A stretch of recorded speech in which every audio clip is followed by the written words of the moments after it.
Sekarang saya jemput Yang Berhormat dari kawasan Teja untuk memulakan perbahasan. Dipersilakan.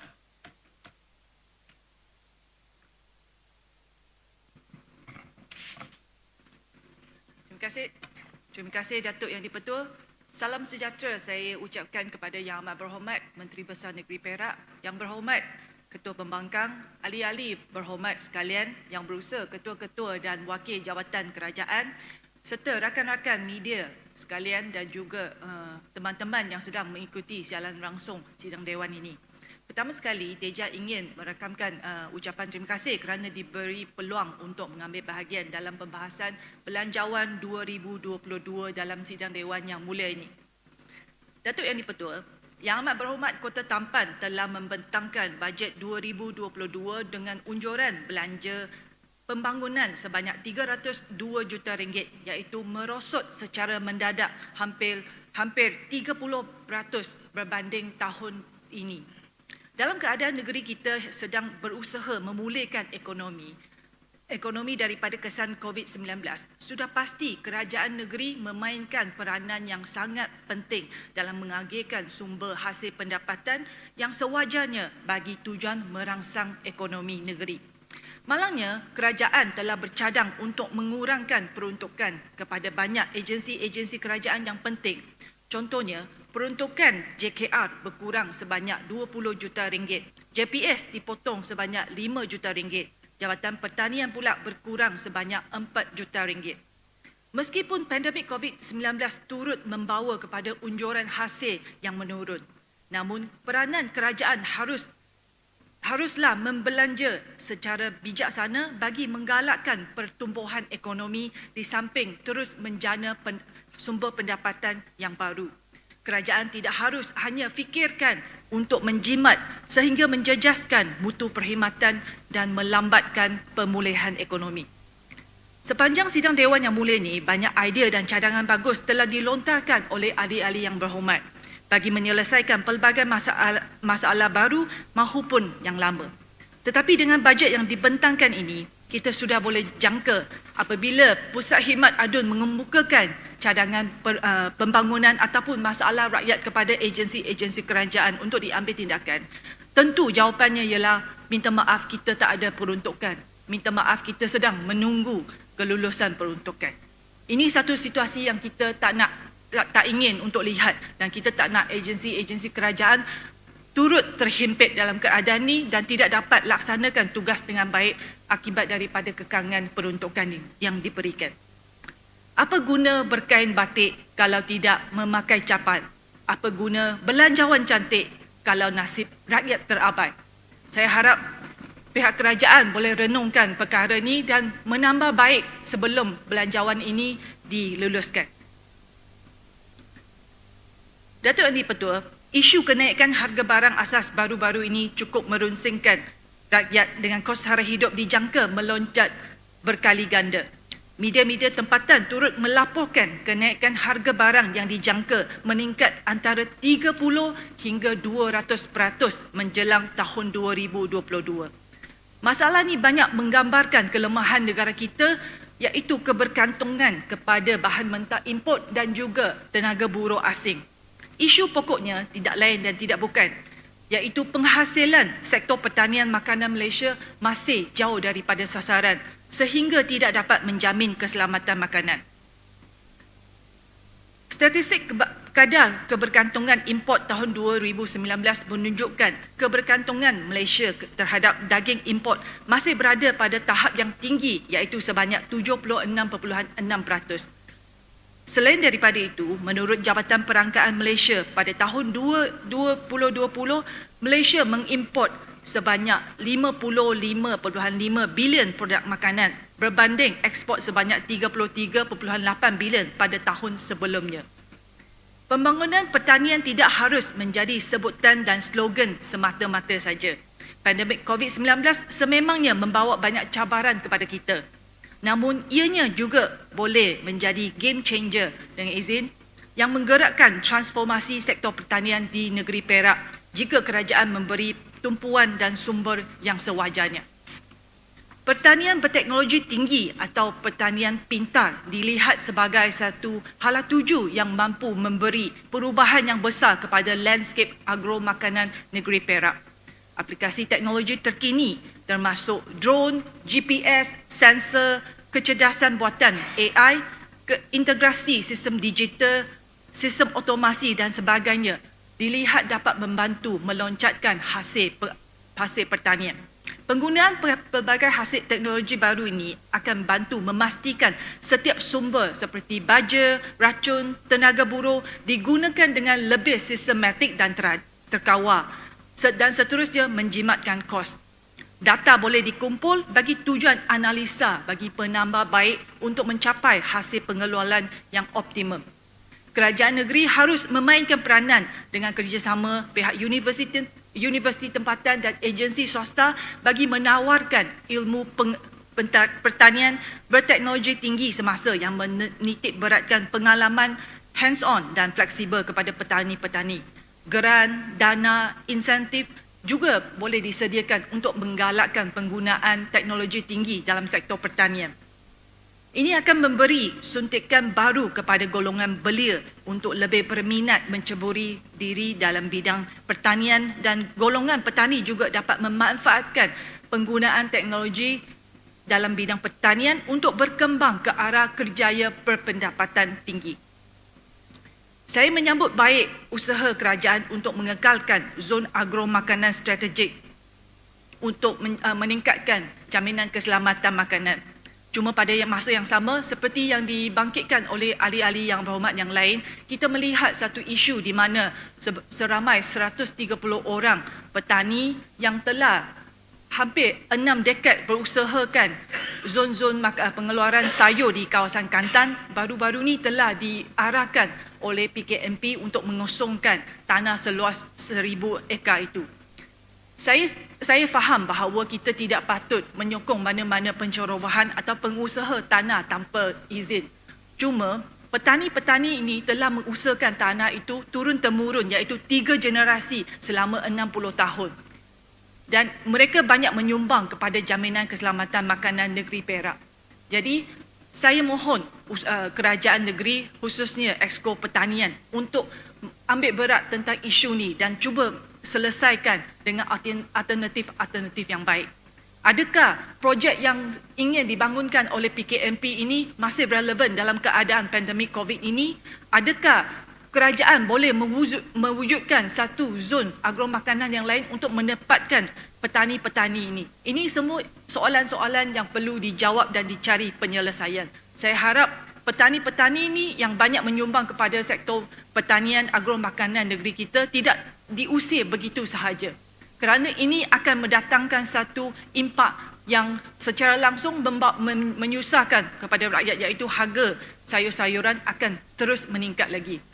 Saya harap pihak kerajaan dapat ambil tindakan yang baik kerana kita tidak ingin dalam sidang dewan yang akan datang oleh kerana harga makanan asas terus meningkat, ahli-ahli yang berhormat terpaksa membawa ayam, lembu, kambing, sayur dan macam-macam ke dalam dewan yang mulia ini. Timbalan yang dipertua. Seterusnya, saya ingin membangkit tentang Perbadanan Taman Negeri Perak. Johor Park Kebangsaan Lembah Kinta yang berkeluasan 1,950 km persegi telah dimasyhurkan oleh Sultan Perak, Sultan Nazrin Muhyiddin Shah pada Oktober 2018. Perbadanan Taman Negeri Perak merupakan agensi kerajaan yang dipertanggungjawabkan untuk tujuan pengurusan dan pemantauan bagi memastikan kerajaan negeri sentiasa memelihara dan memurihara terhadap khazanah warisan ini. Johor Park Kebangsaan Lembah Kinta perlu sentiasa diperkasakan dari segi pengurusan, keselamatan dan keindahannya supaya ianya terus dimajukan sebagai pakej laluan Johor Pelancongan bagi menarik pelancong. Oleh itu, saya ingin memberikan beberapa cadangan kepada kerajaan negeri atas tujuan tersebut. Pertama, saya lihat peranan Perbadanan Taman Negeri Perak perlu diperkasakan dalam perancangan pembangunan di kawasan Johor Park Lembah Kinta.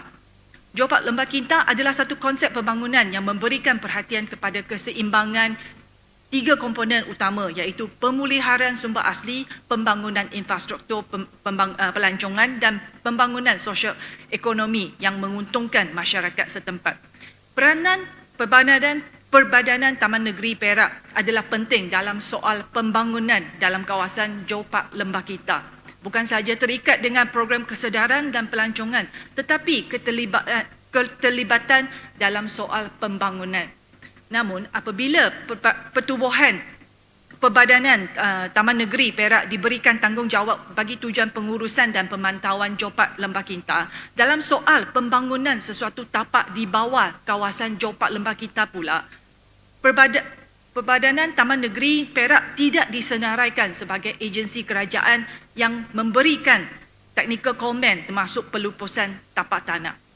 Maka saya ingin cadangkan supaya kerajaan harus mengambil kira komen teknikal daripada Perbadanan Taman Negeri Perak dalam pembangunan sesuatu tempat di bawah Johor Park Lembah Kinta, termasuk dalam kertas MMK, mesyuarat JPTD Kinta dan juga Kampar. Cadangan ini turut mengambil kira keperluan untuk tambahan penjawatan dalam perbadanan ini bagi tujuan tersebut. Buat masa ini, penjawatan dalam Johor Park Lembah Kinta adalah terhad dan dijangka kurang kemampuan jika dasar ini diperkenalkan.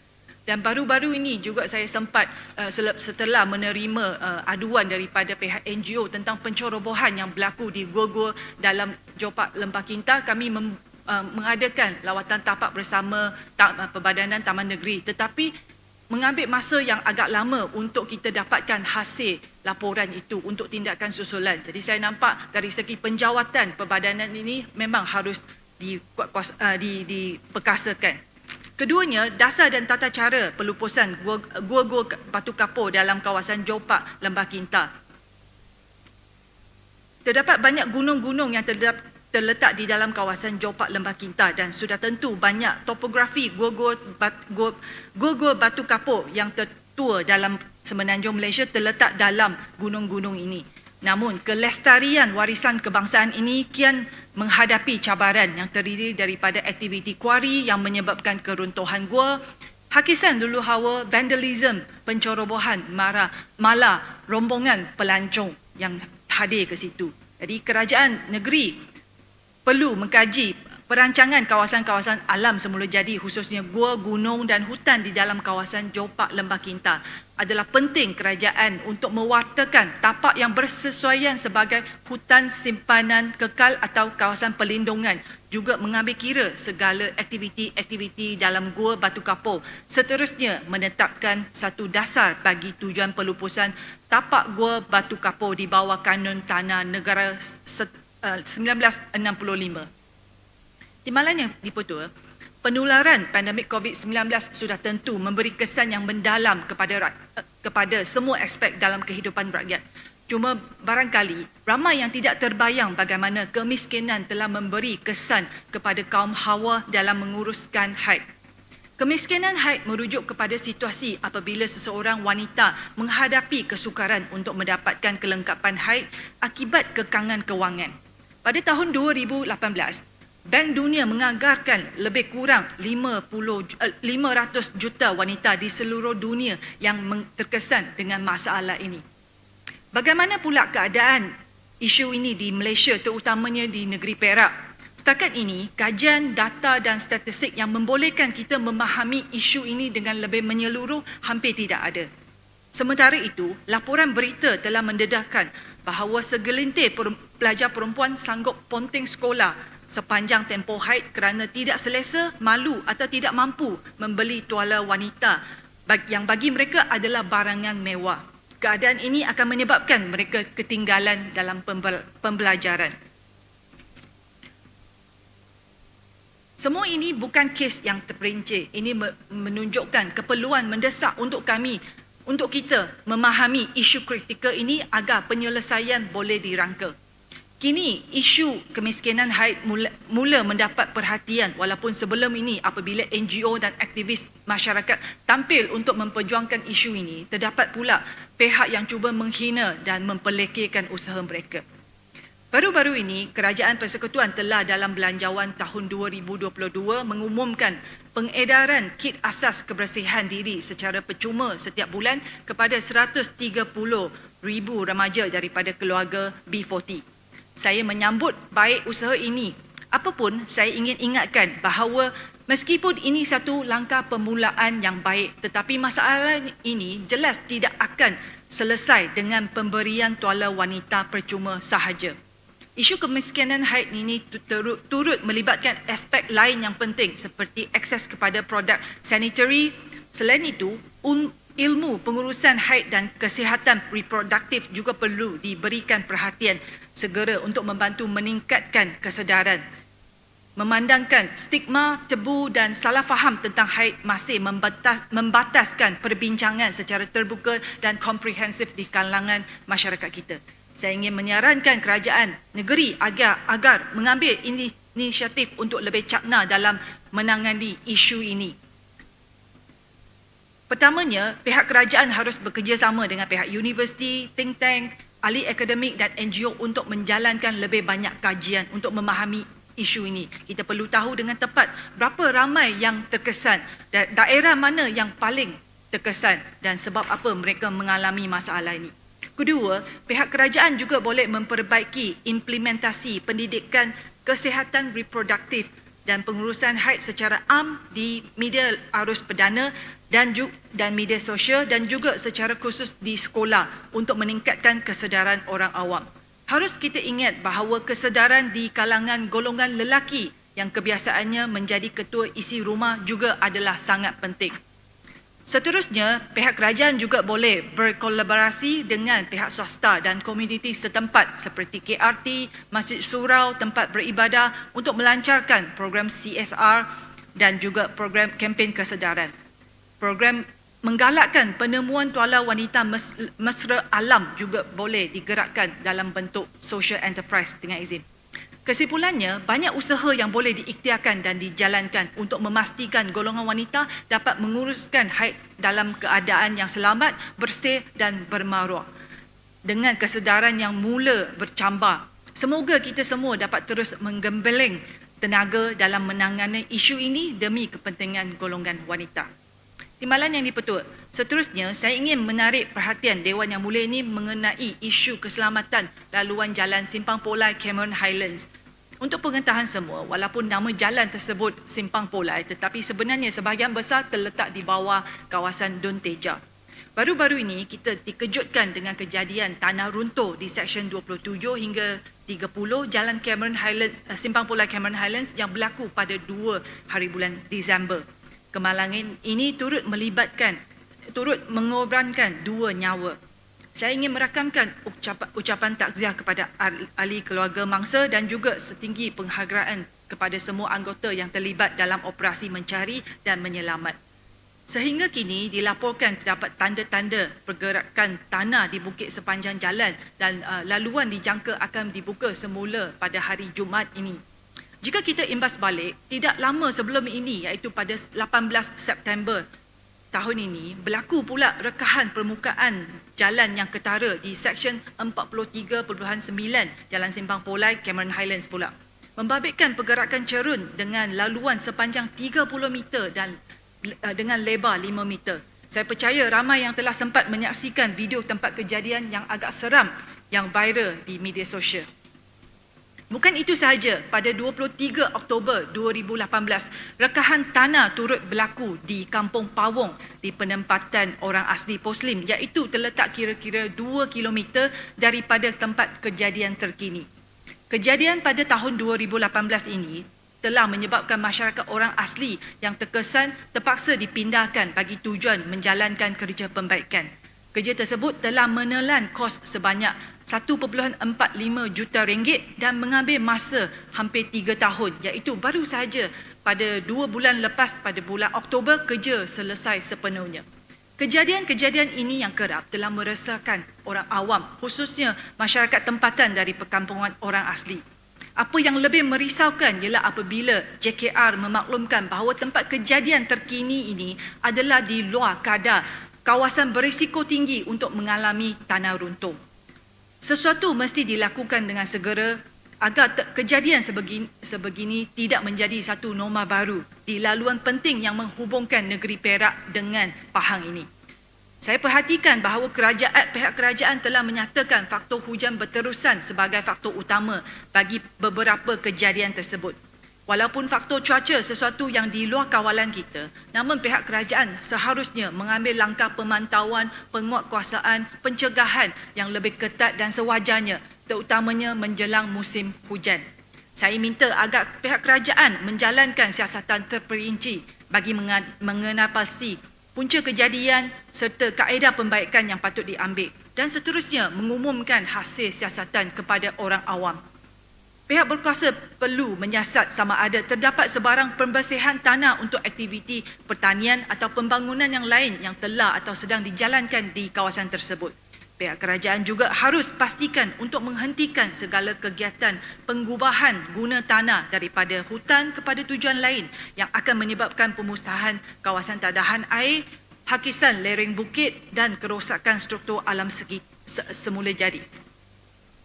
Kejadian tanah runtuh dan rekahan tanah ini telah menggugat keselamatan orang awam. Setiap kali kejadian sebegini berlaku, sudah pasti akan menelan kos yang tinggi untuk tindakan pembaikan. Ianya juga menjejas aktiviti sektor pelancongan dan menjejas punca pendapatan masyarakat orang asli yang berdekatan apabila tidak dapat berulang alik untuk bekerja di Cameron Highlands.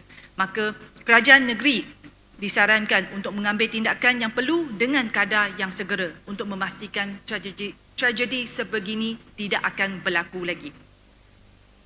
Sebelum saya mengakhir, saya juga ingin menyentuh tentang syarikat konsensi Puncak Emas, iaitu selama ini banyak kita mendapat keluhan daripada orang awam maupun daripada PBT sendiri, iaitu apabila sesuatu aduan rakyat dipanjangkan kepada syarikat konsensi, tindakan yang kurang cekap diambil dan saya kurang pasti apa isu yang berkaitan yang terlibat. Cuma saya lihat ada satu kepastian untuk kita menyemak balik sama ada syarikat konsensi ini mencapai KPI ataupun dari segi mekanisme yang sedia ada, adakah dia boleh ditambah baik supaya kita boleh menyelesaikan masalah yang dihadapi oleh rakyat dengan lebih baik.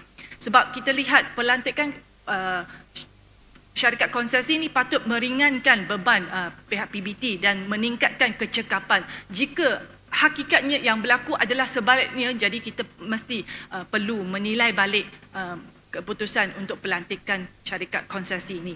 Dan sebelum saya akhiri, saya memang seperti ahli-ahli yang berhormat yang lain, saya meraihkan suasana yang harmoni dan semangat bekerjasama yang baik dalam Dewan ini. Dan saya rasa kita patut memanfaatkan daripada hubungan kerjasama yang baik ini untuk sama-sama kita selesaikan masalah. Banyak masalah lama mahupun baru yang disebutkan sepanjang sidang ini seperti harga barang, seperti banjir kilat, lembu berfoya-foya dan sebagainya. Saya lihat tahun ini kita memang banyak merugi masa sebab dengan ekoran daripada proklamasi darurat kita tak sempat bersidang dalam Dewan ini seperti biasa.